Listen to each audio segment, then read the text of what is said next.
ശ്രീരാമായ നമോ നമ. സീതാരാമഗുണാ രാമപുണ്യാരണ്യനിവാസിനോ വന്ദേ വിശുദ്ധവിജ്ഞാനോ കവീശ്വരകവീശ്വരോ. സർഗം 55. ഹനുമത് വിഭ്രമം എന്നാണ് ഈ സർഗത്തിൻ്റെ പേര്. വിഭ്രമം എന്ന് വെച്ച് കഴിഞ്ഞാൽ തെറ്റായ ധാരണകൾ എന്നാണ് അർത്ഥം. ശരിയായ ഒരു ഭ്രമം, തെറ്റായ ധാരണകൾ ചിന്തിച്ച് ഹനുമാൻ പരിഭ്രമിക്കുന്നു. എന്നിട്ട് അതിനെ രക്ഷപ്പെടുകയും ചെയ്യുന്നു. ഇങ്ങനെ കടലിലെത്തി വാലിൻ്റെ തീ കെടുത്തിയ ശേഷം ഹനുമാൻ രാക്ഷസരൊക്കെ ഭയപ്പെട്ട് ഉഴറുന്ന കത്തിച്ചാമ്പലാകുന്ന ലങ്കാപുരിയെ നോക്കി ഇങ്ങനെ വിചാരിച്ചു. അപ്പോഴേക്കും വലുതായ ഭയം അദ്ദേഹത്തിനെ പിടികൂടി. വലുതായ ഭയവും താൻ ചെയ്തത് തെറ്റായി എന്നുമുള്ള ചിന്ത അദ്ദേഹത്തിനെ ബാധിച്ചു. അവനവനിൽ ഉയർന്ന കോപത്തെ വെള്ളം കൊണ്ട് തീ കെടുത്തും പോലെ സുബുദ്ധി കൊണ്ട് ശമിപ്പിക്കുന്നവർ എത്ര ധന്യരാണ്. കോപിച്ചവൻ എന്തും ചെയ്യും. ഞാൻ ദുർബുദ്ധിയായിപ്പോയല്ലോ, മഹാപാപിയായ ഞാൻ എന്നെ തന്നെ പഴിക്കുന്നു. ആലോചിക്കാതെ ഞാൻ സീതാദേവിയെ തന്നെ അഗ്നിക്ക് ഇരയാക്കിയല്ലോ. ഇതൊക്കെ കത്തിച്ചാമ്പലായെങ്കിൽ ആര്യ സീതയും അതിൽ പെട്ടിരിക്കില്ലേ. ഞാൻ എൻ്റെ സ്വാമിക്ക് മഹാപരാധം ചെയ്തല്ലോ. ഏതൊരു കാര്യത്തിനാണോ ഞാൻ പുറപ്പെട്ടത് അത് ഞാൻ അവതാളത്തിലാക്കിയില്ലേ. ഞാൻ ചെയ്യേണ്ടതായൊരു ചെറിയ കാര്യം തന്നെയായിരുന്നു ഈ ലങ്കാദഹനം. പക്ഷേ കത്തിവെച്ചത് കടക്കലായി പോയല്ലോ.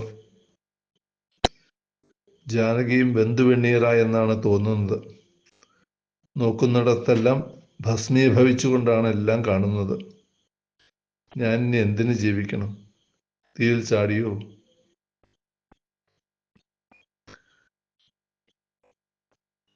അല്ലെങ്കിൽ ബടവാമുഖത്തിൽ, കടലിലെ അഗ്നിയുടെ പേരാണ്. കടലിൽ അഗ്നി ഉണ്ടെന്നും അതിന് ബടവാഗ്നി എന്നാണ് പേര്. ബടവാമുഖത്തിൽ പതിച്ചോ, കടൽ ജന്തുക്കൾക്ക് ഭക്ഷണമായോ ഞാൻ പ്രാണം ഉപേക്ഷിക്കും. ഇതൊക്കെ എൻ്റെ രോഷമെന്ന ദോഷത്താൽ വന്നതല്ലേ.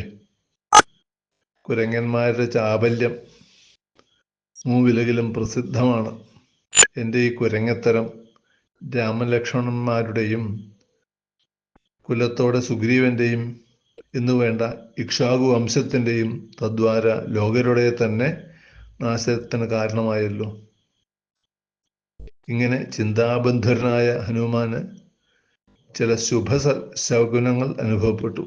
അപ്പോഴേക്കും ചിന്ത പിന്നെ മാറി. ഇതുവരെ തെറ്റായിരുന്ന ചിന്തകൾ നല്ല ചിന്തകൾ വന്നിരാണ്. ദേവി സ്വതേജസ് കൊണ്ട് തന്നെ രക്ഷപ്പെട്ടിരിക്കും.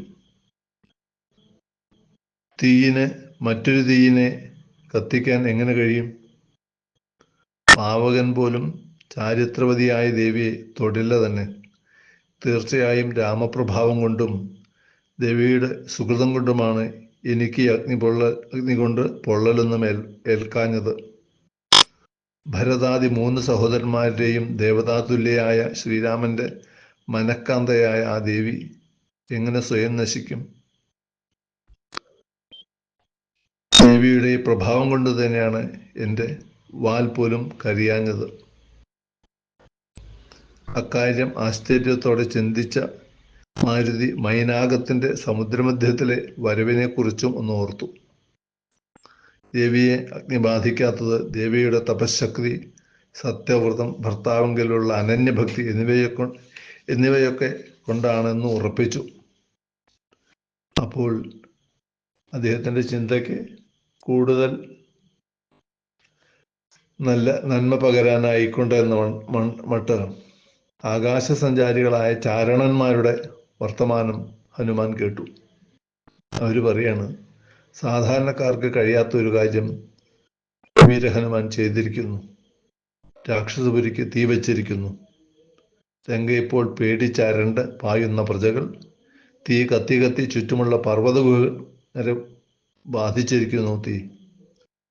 ലങ്കയുടെ മതിലുകൾ, കിടങ്ങുകൾ, കൊടിയലങ്കാരങ്ങൾ ഒക്കെ കത്തിച്ചാമ്പലായിക്കൊണ്ടിരിക്കുന്നു.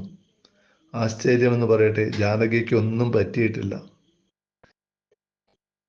ഇങ്ങനെയുള്ള വാക്കുകൾ, ചാരണന്മാരുടെ ഇങ്ങനെ അമൃതസമാനമായ വാക്യം കേട്ട് ഹനുമാൻ സന്തുഷ്ടനായി. ശുഭസഗുണങ്ങളും കാര്യകാരണ സഹിതമായ ചിന്തകളെ കൊണ്ടും അതുപോലെ ചാരണവാക്യം കൊണ്ടും അദ്ദേഹം പ്രീതമാനസനായി ഭവിച്ചു. തതഃകവിപ്രാപ്ത മനോരഥാർത്ഥം താം അക്ഷതാം രാജസുതാം വിദിത്വാ. തതഃകവി പ്രാപ്ത മനോരഥാർത്ഥം, പിന്നെ ആ കവിവരൻ മനോരഥം നേടിയവനായി തീർന്ന് താം അക്ഷതാം രാജസുതാം വിദിത്വാം, ആ രാജകുമാരി സീതാദേവി കേടുപാടുകളൊന്നും ഇല്ലാതെ എന്ന് ഉറപ്പിക്കാനായിക്കൊണ്ട് പ്രത്യക്ഷതസ്താം പുനരേവ ദൃഷ്ട, നേരിലൊന്ന് ഒന്നുകൂടി കണ്ട് ശേഷം പ്രതിപ്രയാണായ മതിം ജകാരാം, പിന്നെ ആവാം മടങ്ങാം എന്ന് ഉറപ്പിച്ചു. നേരിലൊന്ന് കണ്ട് വിട ചോദിച്ചുകൊണ്ട് മടങ്ങാം എന്ന് ഉറപ്പിച്ചു. ഇതുവരെയാണ് ഈ സർഗത്തിൽ പറയുന്നത്. ദൂരീകൃത സീതാർത്ഥി പ്രകടീകൃത രാമവൈഭവസ്ഫൂർത്തി ദാരിദ്ര്യ ദശമുഖകീർത്തി പുരതോ മമ ഭാതു ഹനുമതോ മൂർത്തി.